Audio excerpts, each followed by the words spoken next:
এই সংসারে এমন অনেক ব্যক্তি আছেন যারা নিজেদের প্রসন্নতার জন্য স্বার্থপরতার সীমা পার করে যেতে পারেন। নিজে সুখ লাভ করার জন্য অন্যকে দুঃখ দিতে পারেন। ওনাদের কারোর প্রতি কোনো টান নেই, না সমাজের প্রতি, না আপনজনদের প্রতি, না ঈশ্বরের প্রতি। এবার দেখুন, মানুষ যদি কাউকে ভয় নাও পায়, তাও নিজের কর্মের কথা মনে করে অবশ্যই ভয় পাওয়া উচিত। কারণ আপনি যা কর্মই করুন তার ফল নিজে থেকে আপনার কাছে আসবেই, নিশ্চিত রূপে আসবে। তার থেকে আপনি পালাতে পারবেন না। কেউ নিজের কর্মফলের হাত থেকে বাঁচতে পারে না। স্বয়ং মহাদেবকেও ওনার কর্মফল ভোগ করতে হয়েছিল। উনি কিছু না ভেবেই ভস্মাসুরকে বর দিয়েছিলেন। তার পরিণামস্বরূপ যেটা হলো যে ওই ভস্মাসুর, যাকে মহাদেব বরদান করেছিলেন, তার হাত থেকে নিজের প্রাণ বাঁচিয়ে ওনাকে পালাতে হলো। এই সংসারে এমন কেউ নেই যে নিজের কর্মফলের হাত থেকে বাঁচতে পারে। সবসময় এটা ভেবে দেখুন যে কর্মটা আপনি করছেন সেটা শ্রেষ্ঠ কি না।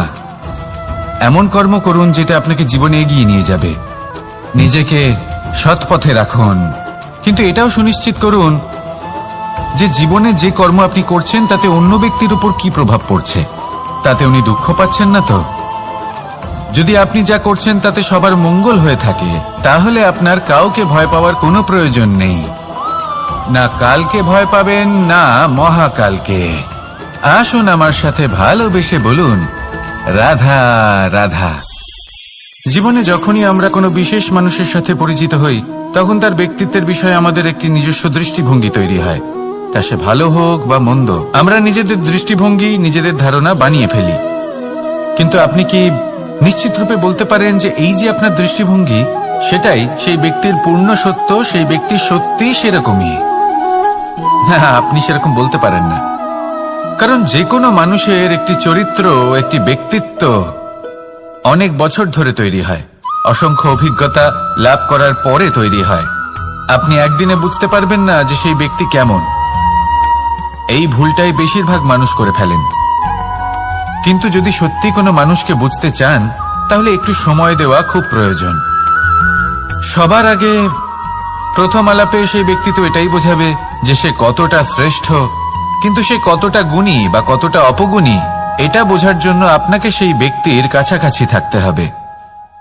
তিনি কতটা অহংকারী বা কতটা সজ্জন, সেটা বোঝার জন্য আপনাকে সেই ব্যক্তিকে সম্মান দিয়ে দেখতে হবে। সেই ব্যক্তি কতটা লোভী বা কতটা সরল, সেটা বোঝার জন্য তাকে ধন দিয়ে দেখতে হবে। সেই ব্যক্তির কতগুলো খারাপ গুণ আছে, সেটা বোঝার জন্য সেই ব্যক্তিকে স্বাধীনতা দিয়ে দেখতে হবে। তবেই তাকে আপনি বুঝতে পারবেন। যে কোনো মানুষকে বোঝা, তার ব্যক্তিত্ব বুঝে ওঠা এতটা সহজ কাজ নয়। যতক্ষণ কোনো ব্যক্তির ব্যক্তিত্ব সম্পর্কে স্পষ্ট ধারণা না হয়, ততক্ষণ সেই ব্যক্তির সাথে সম্পর্কে অগ্রসর হওয়া উচিত হবে না। আসুন আমার সাথে ভালোবেসে বলুন, রাধা রাধা। এই সংসারের দুটি সবথেকে শক্তিশালী শব্দ হল নীরবতা এবং প্রসন্নতা। এই দুটি সবথেকে বেশি কঠিনও। এবার আপনি বলবেন, এতে কঠিনের কি আছে? না, ক্ষেত্র বিশেষে নিজে নীরব থাকা হলো অত্যন্ত কঠিন। আর তার থেকেও বেশি কঠিন হলো বিকট পরিস্থিতিতে নিজেকে প্রসন্ন রাখা। কিন্তু যদি আপনি এটা শিখে যান, তাহলে এই নীরবতাই আপনাকে জীবনে অনেক বড় বড় সমস্যার হাত থেকে বাঁচাবে। এই প্রসন্নতা আপনাকে বিকটতর পরিস্থিতি থেকে বেরিয়ে আসতে শক্তি যোগাবে। তাই এই গুণ আত্মসাৎ করুন আর আমার সাথে ভালোবেসে বলুন, রাধা রাধা। আমরা সবাই জীবনে কামনা করি। কেউ ধন সম্পত্তির কামনা করি, কেউ ভালোবাসার, কেউ বন্ধুদের, কেউ নাম, খ্যাতি আদি ইত্যাদি। এগুলো লাভ করার জন্য আমরা চেষ্টা করতে থাকি, পরিশ্রম করতে থাকি। কিছু সময় পরে অর্জনও করে ফেলি, কিন্তু সবকিছু অর্জন করার কিছু সময় পরে এরা রুষ্ট হয়ে যান, আমাদের থেকে দূরে চলে যান বা আমাদের থেকে কেড়ে নেওয়া হয়। এমনটা কেন হয়? এমনটা এই কারণে হয় কারণ মানুষের একটা দুর্বলতা আছে। কোনো কিছুই অর্জন করার পরে আস্তে আস্তে সে তার মূল্য, তার গুরুত্ব ভুলে যায়, তার জন্য চেষ্টা করা ছেড়ে দেয়। আর এটাই হলো সবথেকে বড় সমস্যা। ঠিক যেমন কোনো ব্যক্তি যিনি ধন অর্জন করতে চান তার জন্য কঠিন পরিশ্রম করেন, হয়তো ধন অর্জন করেও ফেলেন, তারপর আস্তে আস্তে ওই ধনের মূল্য ভুলে যান, উচিতভাবে তা প্রয়োগ করেন না, আস্তে আস্তে তার ধন তার সঙ্গ ত্যাগ করে দেয়, সমস্ত পরিশ্রম ব্যর্থ হয়ে যায়। সেই জন্য মনে রাখবেন, এই সংসারে কিছু অর্জন করা অত্যন্ত কঠিন ব্যাপার, কিন্তু তার থেকেও বেশি কঠিন হলো সেটা নিজের সাথে ধরে রাখা। তাই জীবনে যখনই আপনি কিছু অর্জন করবেন তার গুরুত্বটা বুঝুন, আর তারপরে সময় সময় তার মূল্য নিজেকে স্মরণ করাতে থাকুন। কৃতজ্ঞ থাকুন যে আপনার পরিশ্রম আপনাকে এই ফল দান করেছে, আর চিরকাল পরিশ্রম করুন, তবেই আপনি যেটা লাভ করেছেন সেটা আপনার কাছে থেকে যাবে। আসুন আর আমার সাথে ভালোবেসে বলুন, রাধা রাধা। এই সংসারে আপনার সবথেকে বড় বন্ধু কে? কেউ বলবেন ছোটবেলার বন্ধুরা, কেউ বলবেন মাতা পিতা, কেউ বলবেন ঈশ্বর। এবারে বলুন যে এই সংসারে আপনার সবথেকে বড় শত্রু কে? কেউ বলবে আপনার বিরোধী, সেই ব্যক্তি যে আপনাকে হিংসে করে, বা আপনার নিজের অহংকার, আপনার কুকর্ম। আমি বলবো যে এই সংসারে আপনার সবথেকে বড় বন্ধু হলো আপনার নিজের মন। এই চঞ্চল মনকে যদি আপনি নিয়ন্ত্রণ করতে শিখতে পারেন, তাহলে এর থেকে বড় বন্ধু এই সংসারে আপনি কোথাও পাবেন না। সেখানেই যদি এই মন আপনাকে বশ করে ফেলে, তাহলে সংসারে এর থেকে বড় শত্রুও আপনি কোথাও পাবেন না। সেই জন্য এই সংসারকে নিয়ন্ত্রণ করার চেষ্টা ত্যাগ করুন। প্রথমে এই মনকে নিয়ন্ত্রণ করতে শিখে যান, তাহলে এই জীবন নিজে থেকেই সাফল্যের পথে অগ্রসর হবে। আর তখন এই মন প্রসন্ন হয়ে বলবে, রাধা রাধা। সংসারে যদি আপনি শুভ কিছু অর্জন করতে চান, তাহলে দুটি পথ আছে। প্রথম হলো ধর্ম, আর দ্বিতীয় হলো কর্ম। কিছু ব্যক্তি এমন কথাও বলেন যে আমরা তো ধর্মের পথেই অগ্রসর ছিলাম, আমরা তো লক্ষ্যপ্রাপ্ত করতে পারলাম না, বরং আমাদের নিন্দা হলো। এবার এরকমটা ঠিক কেন হয়? এরকম এই কারণে হয়, কারণ দেখতে গেলে ধর্ম সবসময় আমাদের এমন পথ দেখায় যেটা আমাদের একটা শুভ লক্ষ্য প্রাপ্তিতে সাহায্য করে, কিন্তু সেই লক্ষ্যে আমাদের পৌঁছতে হবে নিজেদের কর্ম দ্বারা। যদি আপনি ধর্মের পথে অগ্রসর হয়ে থাকেন, তাহলে আপনাকে কর্মও করতে হবে। যদি ধর্মের পথে চলেন কিন্তু কর্ম না করেন, তাহলে লক্ষ্য প্রাপ্তি হবে না। ঠিক সেইভাবেই যদি আপনি কর্ম করতে থাকেন কিন্তু ধর্মের পথে না চলেন, তাও লক্ষ্য প্রাপ্তি হবে না। মনে রাখবেন যে ধর্ম এবং কর্ম হলো একটি মুদ্রার দুই পিঠের সমান। এদের নিজের জীবনে আত্মসাৎ করুন এবং অগ্রসর হন। এই সংসারের প্রত্যেক লক্ষ্য আপনার হবে। আসুন আমার সাথে ভালোবেসে বলুন, রাধা রাধা। প্রত্যেক মানুষ জীবনযাপন করেন, কিন্তু প্রত্যেক মানুষ বেঁচে থাকার রসদ জোগাড় করতে পারেন না। তাহলে কি করা যায়? জীবনের রসদ কিভাবে জোগাড় করা যায়? কিভাবে আমাদের চেষ্টা করে যাওয়া উচিত? আমাদের কি করা উচিত? কিছু কাজ আছে যেগুলো আপনাদের করতে হবে। সর্বপ্রথম, জীবনে যখনই কোনো সমস্যা আসবে, তখন নিরপেক্ষভাবে তার সম্মুখীন হন। তা সে যে সমস্যাই হোক, সেটা সমাধান করার জন্য আপনাকে শুভ পথ নির্বাচন করতেই হবে। তারপরে যদি আপনার হাতে কখনো ক্ষমতা আসে, সেই মুহূর্তে আরো বেশি বিনম্র থাকতে হবে। আপনি ধন অর্জন করলে তখন অহংকার জাগ্রত হতে দিলে চলবে না। আপনি যদি শক্তিশালী হয়ে ওঠেন, তাও অহংকার জাগ্রত হলে চলবে না। জীবনে যখনই ক্রোধ হবে, তখন নিজেকে নিয়ন্ত্রণ করুন, আর ভেবে দেখুন যে যদি এই মুহূর্তে আপনি ক্রোধ দেখান, তাহলে তার পরিণাম কি হবে।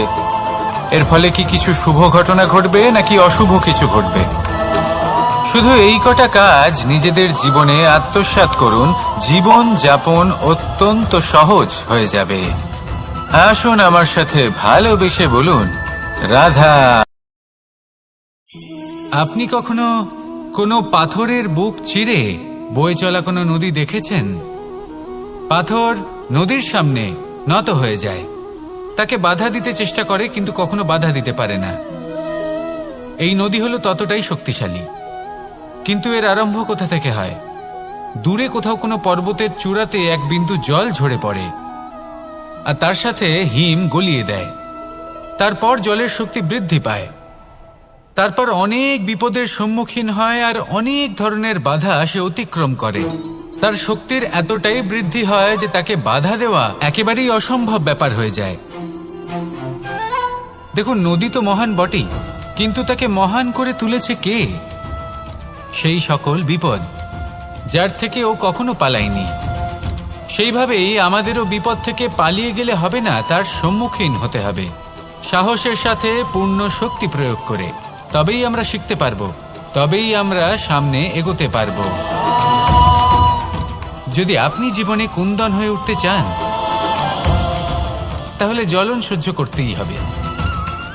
আসুন আমার সাথে ভালোবেসে বলুন, রাধা রাধা।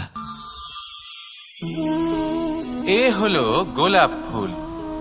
একে আমরা সকলেই চিনি। সমগ্র সংসার ভালোবাসে এই পুষ্পকে। এই ফুল দেখতেও সুন্দর।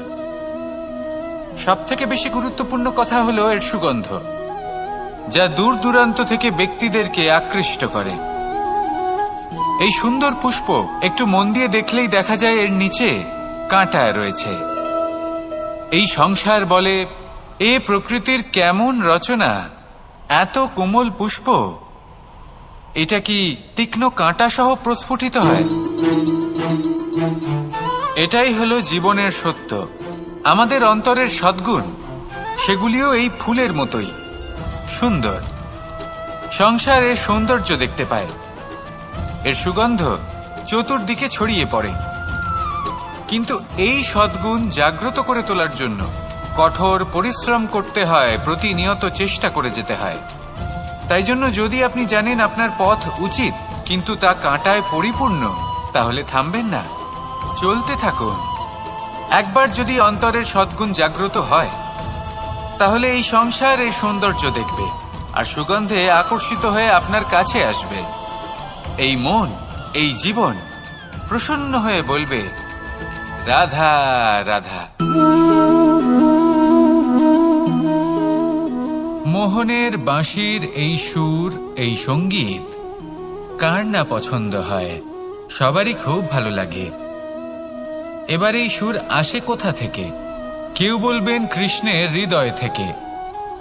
সত্য কথা, এই সুর হৃদয় থেকে নির্গত হয় এবং প্রকট হয় এই বাঁশি থেকে। এই বাঁশিটাকে দেখুন, এই ছিদ্রগুলি দেখুন, প্রত্যেকটা সুর থেকে নিজস্ব একটা স্বর নির্গত হয়। এবার যে ব্যক্তি এই সমস্ত সুর এবং স্বর বুঝতে পারেন, এতে নিপুণ, তিনি এই বাঁশির দ্বারা যে সুর নির্গত করবেন তা তো মধুর অবশ্যই হবে। এবার জীবনের সাথেও কিছুটা এরকমই ঘটে। জীবনের কিছু নীতি থাকে, অর্থ, কুটুম্ব এবং আধ্যাত্মিক। যদি জীবনের প্রত্যেকটা মুহূর্ত সুখময় হয় এরকম আপনি চান, তাহলে এই তিনটি নীতিতে আপনাকে নিপুণ হতে হবে। কোনো একটি বিশেষ নীতির প্রতি যদি আপনি বেশি ঝুঁকে পড়েন, তাহলে বাকি দুই নীতি থেকে যা সুখ লাভ করা সম্ভব তা পারবেন না। ধন অর্জন করতে হবে পরিবারের জন্য, পরিবারের সুখ মনের শান্তির জন্য, মনে শান্তির প্রয়োজন মনের শুদ্ধতার জন্য। যখন এই মন শুদ্ধ হবে, জীবন শুদ্ধ হবে, পবিত্র হবে, সুন্দর হবে এবং ভালোবেসে বলবে, রাধা রাধা। জল, এ হলো জীবনের আধার পঞ্চতত্ত্বের মধ্যে একটি, আর অত্যন্ত বিশেষ। এর থেকে অনেক বড় শিক্ষা পাওয়া যায়। এই জল, গন্তব্যের বিষয়ে এর স্পষ্ট ধারণা আছে। ও জানে ওর লক্ষ্য কি, আর প্রয়াস করে ততদূর সে পৌঁছেও যায়। এটি পর্বত থেকে বয়ে নিচে নেমে আসে, নদীর সাথে সমাহিত হয়ে তার সাথে বয়ে চলে, চিরসবুজ বনানী গড়ে তোলে, প্রাণীদের তৃষ্ণা নিবারণ করে, সামনে এগিয়ে চলে, মানুষের সাথে মিলিত হয়। যারা একে বাঁধের মধ্যে বেঁধে রাখতে চেষ্টা করে সে বন্দি দশাতেও থেকে যায়, মানুষের কল্যাণ করে। তারপর বাঁধ থেকে মুক্তি পেয়ে এগিয়ে চলে, কোথাও ধাক্কা খায়, কোথাও বাধা পড়ে, কোথাও যদি পথ খুঁজে না পায় তাহলে পথ খুঁজেই নেয়, আর যেখানে পথ থাকে না সেখানে পথ বানিয়ে নেয়, আর শেষ পর্যন্ত নিজের লক্ষ্যে পৌঁছেই যায়, অর্থাৎ সমুদ্রে গিয়ে সমাহিত হয়ে যায়। আমাদেরও কিছুটা এরকমই হয়ে উঠতে হবে। যেখানেই যাবেন সকলের কল্যাণ করুন, সামনে এগোন। আপনি কোথাও পড়ে গেলে, ধাক্কা খেলে আঘাত লাগবেই, উত্থান পতন লেগেই থাকে। সামনে এগোতে থাকুন। কোথাও পথ না পেলে তা খুঁজে নিন, কোথাও পথ না থাকলে তা বানিয়ে নিন। নিজের গন্তব্যের কথা সবসময় মনে রাখুন। শেষ পর্যন্ত নিজের মোক্ষ লাভ আপনি অবশ্যই করবেন। আর আমার সাথে ভালোবেসে বলুন, রাধা রাধা। জীবনের প্রত্যেক মুহূর্ত আমাদের কিছু না কিছু শিক্ষা দেয়, নির্ভর করছে আমাদের দৃষ্টিভঙ্গির উপর। যেমন নদী হলো আমার অত্যন্ত প্রিয়, নদীতে ভ্রমণ করতে আমার খুব ভালো লাগে। কি বলেন? নদীতে সবসময় নতুন কিছু থাকে, ও পুরনো কিছুই নিয়ে বসে থাকে না, সবসময় প্রবাহমান, কখনো থামে না। ততক্ষণ থামে না যতক্ষণ না সাগরে গিয়ে সমাহিত হচ্ছে। ঠিক এইভাবেই আমাদেরও উচিত নিজের জীবন অতিবাহিত করা, নদীর মতো। প্রত্যেক মুহূর্ত নতুন, তাই সেইভাবেই জীবন যাপন করুন। পুরনো কিছুই একত্রিত করে রাখবেন না, বিগত স্মৃতির মাঝে নিজেকে হারিয়ে ফেলবেন না। এই যে বর্তমান, এই যে মুহূর্ত, সেটাই হলো সর্বশ্রেষ্ঠ। এর মাঝেই জীবন যাপন করুন, নদীর মতো প্রবাহমান হতে শিখুন। আপনি শিখে গেলে তাহলে মনে রাখবেন, আমার আপনার মাঝে বিচরণ করতে বড়ই ভালো লাগবে।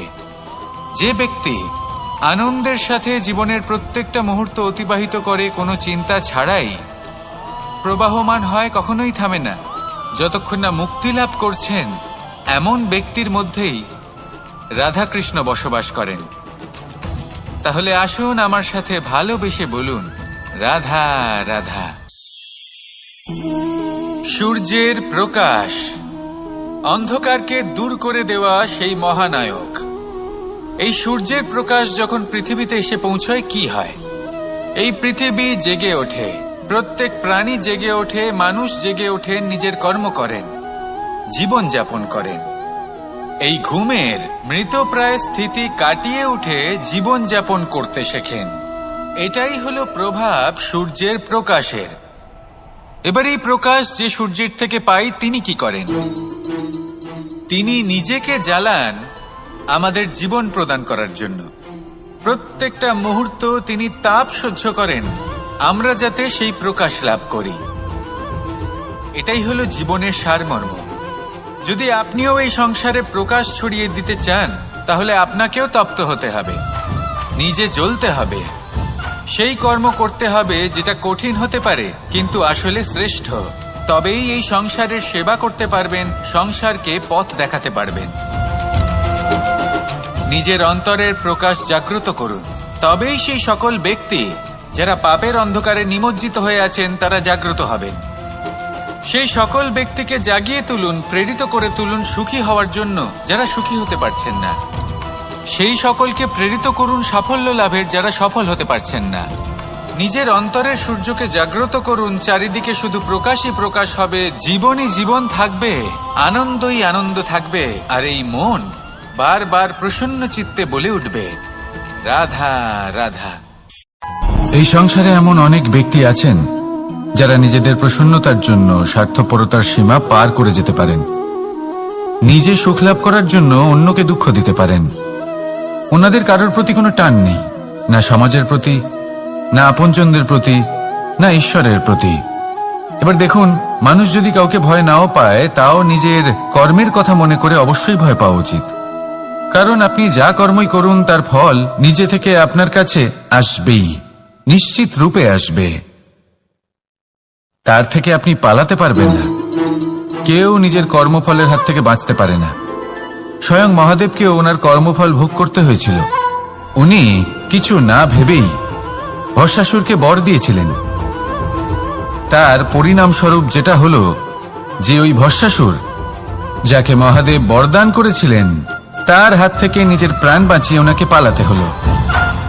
এই সংসারে এমন কেউ নেই যে নিজের কর্মফলের হাত থেকে বাঁচতে পারে।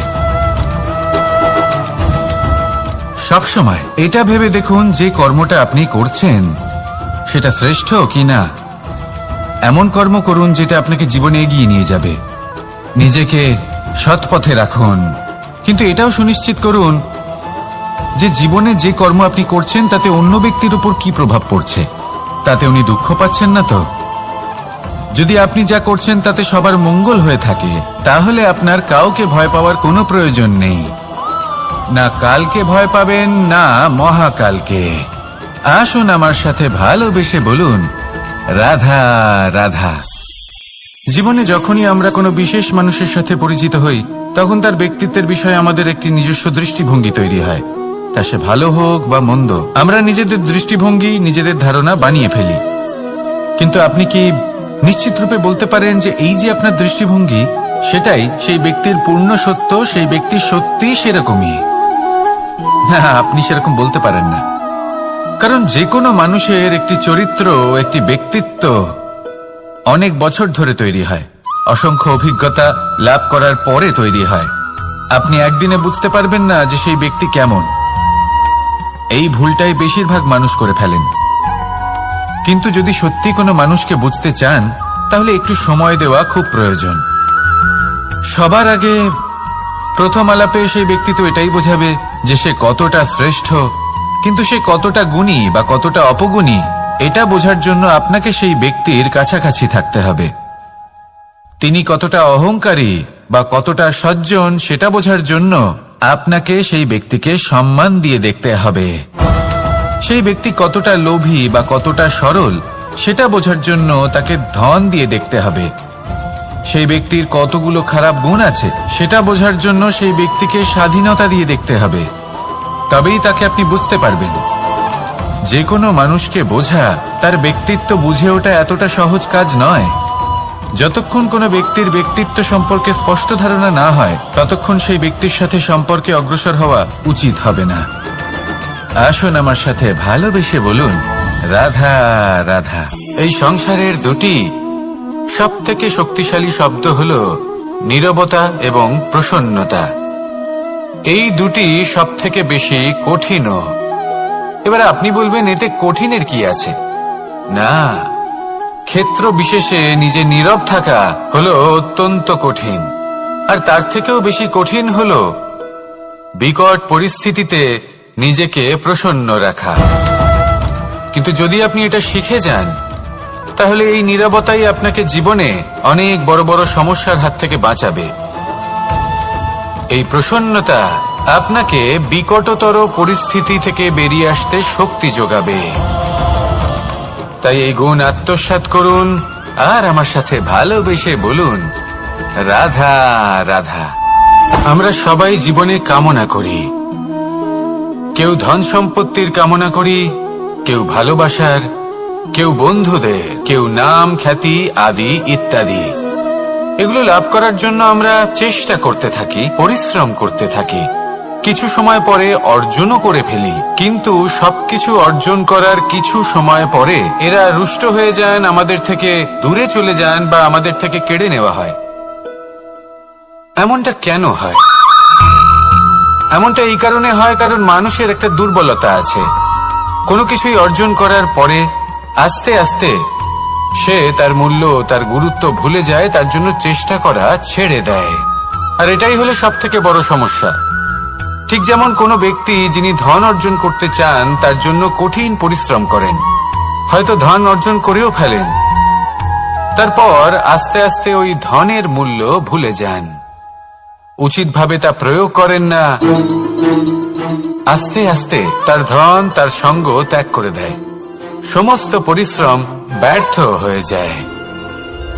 সেই জন্য মনে রাখবেন, এই সংসারে কিছু অর্জন করা অত্যন্ত কঠিন ব্যাপার, কিন্তু তার থেকেও বেশি কঠিন হলো সেটা নিজের সাথে ধরে রাখা। তাই জীবনে যখনই আপনি কিছু অর্জন করবেন, তার গুরুত্বটা বুঝুন, আর তারপরে সময় সময় তার মূল্য নিজেকে স্মরণ করাতে থাকুন। কৃতজ্ঞ থাকুন যে আপনার পরিশ্রম আপনাকে এই ফল দান করেছে, আর চিরকাল পরিশ্রম করুন। তবেই আপনি যেটা লাভ করেছেন সেটা আপনার কাছে থেকে যাবে। আসুন আর আমার সাথে ভালোবেসে বলুন, রাধা রাধা। এই সংসারে আপনার সব থেকে বড় বন্ধু কে? কেউ বলবেন ছোটবেলার বন্ধুরা, কেউ বলবেন মাতা পিতা, কেউ বলবেন ঈশ্বর। এবারে বলুন যে এই সংসারে আপনার সব থেকে বড় শত্রু কে? কেউ বলবে আপনার বিরোধী, সেই ব্যক্তি যে আপনাকে হিংসে করে, বা আপনার নিজের অহংকার, আপনার কুকর্ম। আমি বলবো যে এই সংসারে আপনার সব থেকে বড় বন্ধু হলো আপনার নিজের মন। এই চঞ্চল মনকে যদি আপনি নিয়ন্ত্রণ করতে শিখতে পারেন, তাহলে এর থেকে বড় বন্ধু এই সংসারে আপনি কোথাও পাবেন না। সেখানেই যদি এই মন আপনাকে বশ করে ফেলে, তাহলে সংসারে এর থেকে বড় শত্রুও আপনি কোথাও পাবেন না। সেই জন্য এই সংসারকে নিয়ন্ত্রণ করার চেষ্টা ত্যাগ করুন। প্রথমে এই মনকে নিয়ন্ত্রণ করতে শিখে যান, তাহলে এই জীবন নিজে থেকেই সাফল্যের পথে অগ্রসর হবে। আর তখন এই মন প্রসন্ন হয়ে বলবে, রাধা রাধা। সংসারে যদি আপনি শুভ কিছু অর্জন করতে চান, তাহলে দুটি পথ আছে। প্রথম হলো ধর্ম, আর দ্বিতীয় হলো কর্ম। কিছু ব্যক্তি এমন কথাও বলেন যে আমরা তো ধর্মের পথেই অগ্রসর ছিলাম, আমরা তো লক্ষ্য প্রাপ্ত করতে পারলাম না, বরং আমাদের নিন্দা হলো। এবার এরকমটা ঠিক কেন হয়? এরকম এই কারণে হয়, কারণ দেখতে গেলে ধর্ম সবসময় আমাদের এমন পথ দেখায় যেটা আমাদের একটা শুভ লক্ষ্য প্রাপ্তিতে সাহায্য করে, কিন্তু সেই লক্ষ্যে আমাদের পৌঁছতে হবে নিজেদের কর্ম দ্বারা। যদি আপনি ধর্মের পথে অগ্রসর হয়ে থাকেন, তাহলে আপনাকে কর্মও করতে হবে। যদি ধর্মের পথে চলেন কিন্তু কর্ম না করেন, তাহলে লক্ষ্য প্রাপ্তি হবে না। ঠিক সেইভাবেই যদি আপনি কর্ম করতে থাকেন কিন্তু ধর্মের পথে না চলেন, তাও লক্ষ্য প্রাপ্তি হবে না। মনে রাখবেন যে ধর্ম এবং কর্ম হলো একটি মুদ্রার দুই পিঠের সমান। এদের নিজের জীবনে আত্মসাৎ করুন এবং অগ্রসর হন। এই সংসারের প্রত্যেক লক্ষ্য আপনার হবে। আসুন আমার সাথে ভালোবেসে বলুন, রাধা রাধা। প্রত্যেক মানুষ জীবনযাপন করেন, কিন্তু প্রত্যেক মানুষ বেঁচে থাকার রসদ জোগাড় করতে পারেন না। তাহলে কি করা যায়? জীবনের রসদ কিভাবে জোগাড় করা যায়? কিভাবে আমাদের চেষ্টা করে যাওয়া উচিত? আমাদের কি করা উচিত? কিছু কাজ আছে যেগুলো আপনাদের করতে হবে। সর্বপ্রথম, জীবনে যখনই কোনো সমস্যা আসবে, তখন নিরপেক্ষভাবে তার সম্মুখীন হন। তা সে যে সমস্যাই হোক, সেটা সমাধান করার জন্য আপনাকে শুভ পথ নির্বাচন করতেই হবে। তারপরে যদি আপনার হাতে কখনো ক্ষমতা আসে, সেই মুহূর্তে আরো বেশি বিনম্র থাকতে হবে। আপনি ধন অর্জন করলে তখন অহংকার জাগ্রত হতে দিলে চলবে না। আপনি যদি শক্তিশালী হয়ে ওঠেন, তাও অহংকার জাগ্রত হলে চলবে না। জীবনে যখনই ক্রোধ হবে, তখন নিজেকে নিয়ন্ত্রণ করুন, আর ভেবে দেখুন যে যদি এই মুহূর্তে আপনি ক্রোধ দেখান, তাহলে তার পরিণাম কি হবে। এর ফলে কি কিছু শুভ ঘটনা ঘটবে নাকি অশুভ কিছু ঘটবে? শুধু এই কটা কাজ নিজেদের জীবনে আত্মসাৎ করুন, জীবন যাপন অত্যন্ত সহজ হয়ে যাবে। আসুন আমার সাথে ভালোবেসে বলুন, রাধা। আপনি কখনো কোনো পাথরের বুক চিরে বয়ে চলা কোনো নদী দেখেছেন? পাথর নদীর সামনে নত হয়ে যায়, তাকে বাধা দিতে চেষ্টা করে কিন্তু কখনো বাধা দিতে পারে না। এই নদী হলো ততটাই শক্তিশালী, কিন্তু এর আরম্ভ কোথা থেকে হয়? দূরে কোথাও কোনো পর্বতের চূড়াতে এক বিন্দু জল ঝরে পড়ে আর তার সাথে হিম গলিয়ে দেয়। তারপর জলের শক্তি বৃদ্ধি পায়, তারপর অনেক বিপদের সম্মুখীন হয় আর অনেক ধরনের বাধা সে অতিক্রম করে। তার শক্তির এতটাই বৃদ্ধি হয় যে তাকে বাধা দেওয়া একেবারেই অসম্ভব ব্যাপার হয়ে যায়। দেখুন, নদী তো মহান বটেই, কিন্তু তাকে মহান করে তুলেছে কে? সেই সকল বিপদ যার থেকে ও কখনো পালায়নি। সেইভাবেই আমাদেরও বিপদ থেকে পালিয়ে গেলে হবে না, তার সম্মুখীন হতে হবে সাহসের সাথে, পূর্ণ শক্তি প্রয়োগ করে। তবেই আমরা শিখতে পারবো, তবেই আমরা সামনে এগোতে পারবো। যদি আপনি জীবনে কুন্দন হয়ে উঠতে চান, তাহলে জ্বলন সহ্য করতেই হবে। আসুন আমার সাথে ভালোবেসে বলুন, রাধা রাধা। এ হলো গোলাপ ফুল। একে আমরা সকলেই চিনি। সমগ্র সংসার ভালোবাসে এই পুষ্পকে। এই ফুল দেখতেও সুন্দর। সবথেকে বেশি গুরুত্বপূর্ণ কথা হলো এর সুগন্ধ, যা দূর দূরান্ত থেকে ব্যক্তিদেরকে আকৃষ্ট করে। এই সুন্দর পুষ্প একটু মন দিয়ে দেখলেই দেখা যায় এর নিচে কাঁটা রয়েছে। এই সংসার বলে, এ প্রকৃতির কেমন রচনা, এত কোমল পুষ্প, এটা কি তীক্ষ্ণ কাঁটা সহ প্রস্ফুটিত হয়? এটাই হলো জীবনের সত্য। আমাদের অন্তরের সদ্গুণ, সেগুলিও এই ফুলের মতোই সুন্দর। সংসার এর সৌন্দর্য দেখতে পায়, এর সুগন্ধ চতুর্দিকে ছড়িয়ে পড়ে। কিন্তু এই সদ্গুণ জাগ্রত করে তোলার জন্য কঠোর পরিশ্রম করতে হয়, প্রতিনিয়ত চেষ্টা করে যেতে হয়। তাই জন্য যদি আপনি জানেন আপনার পথ উচিত, কিন্তু তা কাঁটায় পরিপূর্ণ, তাহলে থামবেন না, চলতে থাকুন। একবার যদি অন্তরের সদ্গুণ জাগ্রত হয়, তাহলে এই সংসার এর সৌন্দর্য দেখবে আর সুগন্ধে আকর্ষিত হয়ে আপনার কাছে আসবে। এই মন, এই জীবন প্রসন্ন হয়ে বলবে, রাধা রাধা। মোহনের বাঁশির এই সুর, এই সঙ্গীত কার না পছন্দ হয়? সবারই খুব ভালো লাগে। এবার এই সুর আসে কোথা থেকে? কেউ বলবেন কৃষ্ণের হৃদয় থেকে। সত্য কথা, এই সুর হৃদয় থেকে নির্গত হয় এবং প্রকট হয় এই বাঁশি থেকে। এই বাঁশিটাকে দেখুন, এই ছিদ্রগুলি দেখুন, প্রত্যেকটা সুর থেকে নিজস্ব একটা স্বর নির্গত হয়। এবার যে ব্যক্তি এই সমস্ত সুর এবং স্বর বুঝতে পারেন, এতে নিপুণ, তিনি এই বাঁশির দ্বারা যে সুর নির্গত করবেন তা তো মধুর অবশ্যই হবে। এবার জীবনের সাথেও কিছুটা এরকমই ঘটে। জীবনের কিছু নীতি থাকে, অর্থ, কুটুম্ব এবং আধ্যাত্মিক।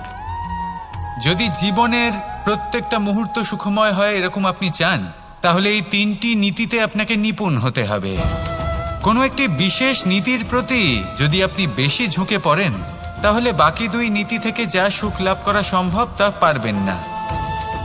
ধন অর্জন করতে হবে পরিবারের জন্য, পরিবারের সুখ মনের শান্তির জন্য, মনে শান্তির প্রয়োজন মনের শুদ্ধতার জন্য।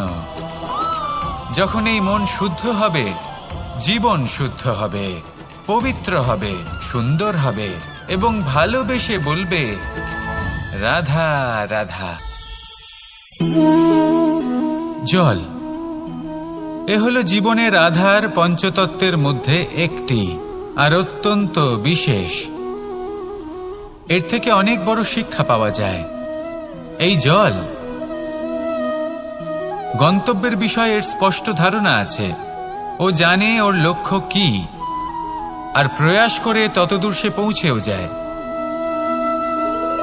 এটি পর্বত থেকে বয়ে নিচে নেমে আসে, নদীর সাথে সমাহিত হয়ে তার সাথে বয়ে চলে, চিরসবুজ বনানী গড়ে তোলে, প্রাণীদের তৃষ্ণা নিবারণ করে, সামনে এগিয়ে চলে, মানুষের সাথে মিলিত হয়।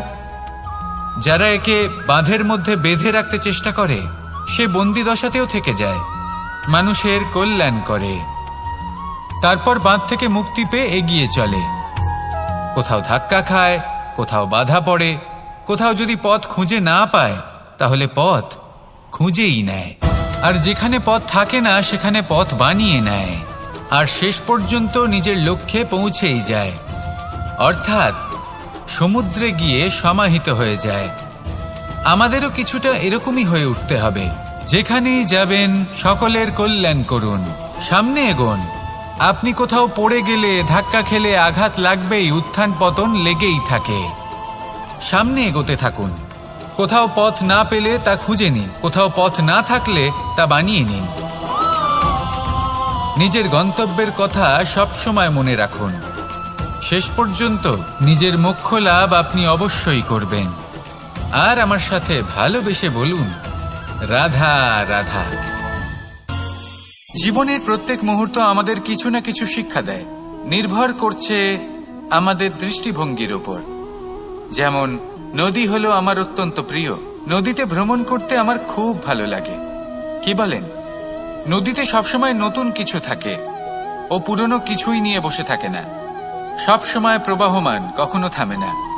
ততক্ষণ থামে না যতক্ষণ না সাগরে গিয়ে সমাহিত হচ্ছে। ঠিক এইভাবেই আমাদেরও উচিত নিজের জীবন অতিবাহিত করা, নদীর মতো। প্রত্যেক মুহূর্ত নতুন, তাই সেইভাবেই জীবন যাপন করুন। পুরনো কিছুই একত্রিত করে রাখবেন না, বিগত স্মৃতির মাঝে নিজেকে হারিয়ে ফেলবেন না। এই যে বর্তমান, এই যে মুহূর্ত, সেটাই হলো সর্বশ্রেষ্ঠ। এর মাঝেই জীবন যাপন করুন, নদীর মতো প্রবাহমান হতে শিখুন। আপনি শিখে গেলে তাহলে মনে রাখবেন, আমার আপনার মাঝে বিচরণ করতে বড়ই ভালো লাগবে। যে ব্যক্তি আনন্দের সাথে জীবনের প্রত্যেকটা মুহূর্ত অতিবাহিত করে কোনো চিন্তা ছাড়াই, প্রবাহমান হয়, কখনোই থামে না, যতক্ষণ না মুক্তি লাভ করছেন, এমন ব্যক্তির মধ্যেই রাধাকৃষ্ণ বসবাস করেন। তাহলে আসুন আমার সাথে ভালোবেসে বলুন, রাধা রাধা। সূর্যের প্রকাশ, অন্ধকারকে দূর করে দেওয়া সেই মহানায়ক। এই সূর্যের প্রকাশ যখন পৃথিবীতে এসে পৌঁছয় কি হয়? এই পৃথিবী জেগে ওঠে, প্রত্যেক প্রাণী জেগে ওঠে, মানুষ জেগে ওঠেন, নিজের কর্ম করেন, জীবন যাপন করেন। এই ঘুমের মৃতপ্রায় স্থিতি কাটিয়ে উঠে জীবন যাপন করতে শেখেন। এটাই হলো প্রভাব সূর্যের প্রকাশের। এবার এই প্রকাশ যে সূর্যের থেকে পাই, তিনি কি করেন? তিনি নিজেকে জ্বালান আমাদের জীবন প্রদান করার জন্য। প্রত্যেকটা মুহূর্ত তিনি তাপ সহ্য করেন, আমরা যাতে সেই প্রকাশ লাভ করি। এটাই হলো জীবনের সারমর্ম। যদি আপনিও এই সংসারে প্রকাশ ছড়িয়ে দিতে চান, তাহলে আপনাকেও তপ্ত হতে হবে, নিজে জ্বলতে হবে, সেই কর্ম করতে হবে যেটা কঠিন হতে পারে কিন্তু আসলে শ্রেষ্ঠ। তবেই এই সংসারের সেবা করতে পারবেন, সংসারকে পথ দেখাতে পারবেন। নিজের অন্তরের প্রকাশ জাগ্রত করুন, তবেই সেই সকল ব্যক্তি যারা পাপের অন্ধকারে নিমজ্জিত হয়ে আছেন তারা জাগ্রত হবেন। সেই সকল ব্যক্তিকে জাগিয়ে তুলুন, প্রেরিত করে তুলুন সুখী হওয়ার জন্য যারা সুখী হতে পারছেন না। সেই সকলকে প্রেরিত করুন সাফল্য লাভের যারা সফল হতে পারছেন না। নিজের অন্তরের সূর্যকে জাগ্রত করুন, চারিদিকে শুধু প্রকাশই প্রকাশ হবে, জীবনই জীবন থাকবে, আনন্দই আনন্দ থাকবে, আর এই মন বারবার প্রসন্ন চিত্তে বলে উঠবে, রাধা রাধা। এই সংসারে এমন অনেক ব্যক্তি আছেন যারা নিজেদের প্রসন্নতার জন্য স্বার্থপরতার সীমা পার করে যেতে পারেন, নিজে সুখ লাভ করার জন্য অন্যকে দুঃখ দিতে পারেন। ওনাদের কারোর প্রতি কোনো টান নেই, না সমাজের প্রতি, না আপনজনদের প্রতি, না ঈশ্বরের প্রতি। এবার দেখুন, মানুষ যদি কাউকে ভয় নাও পায়, তাও নিজের কর্মের কথা মনে করে অবশ্যই ভয় পাওয়া উচিত। কারণ আপনি যা কর্মই করুন তার ফল নিজে থেকে আপনার কাছে আসবেই, নিশ্চিত রূপে আসবে। তার থেকে আপনি পালাতে পারবেন না। কেউ নিজের কর্মফলের হাত থেকে বাঁচতে পারে না। স্বয়ং মহাদেবকেও ওনার কর্মফল ভোগ করতে হয়েছিল। উনি কিছু না ভেবেই ভস্মাসুরকে বর দিয়েছিলেন। তার পরিণামস্বরূপ যেটা হলো, যে ওই ভস্মাসুর যাকে মহাদেব বরদান করেছিলেন তার হাত থেকে নিজের প্রাণ বাঁচিয়ে ওনাকে পালাতে হলো। এই সংসারে এমন কেউ নেই যে নিজের কর্মফলের হাত থেকে বাঁচতে পারে। সবসময় এটা ভেবে দেখুন যে কর্মটা আপনি করছেন সেটা শ্রেষ্ঠ কি না। এমন কর্ম করুন যেটা আপনাকে জীবনে এগিয়ে নিয়ে যাবে। নিজেকে সৎ পথে রাখুন, কিন্তু এটাও সুনিশ্চিত করুন যে জীবনে যে কর্ম আপনি করছেন তাতে অন্য ব্যক্তির উপর কি প্রভাব পড়ছে, তাতে উনি দুঃখ পাচ্ছেন না তো। যদি আপনি যা করছেন তাতে সবার মঙ্গল হয়ে থাকে, তাহলে আপনার কাউকে ভয় পাওয়ার কোনো প্রয়োজন নেই। না কালকে ভয় পাবেন না মহাকালকে। আসুন আমার সাথে ভালোবেসে বলুন রাধা রাধা।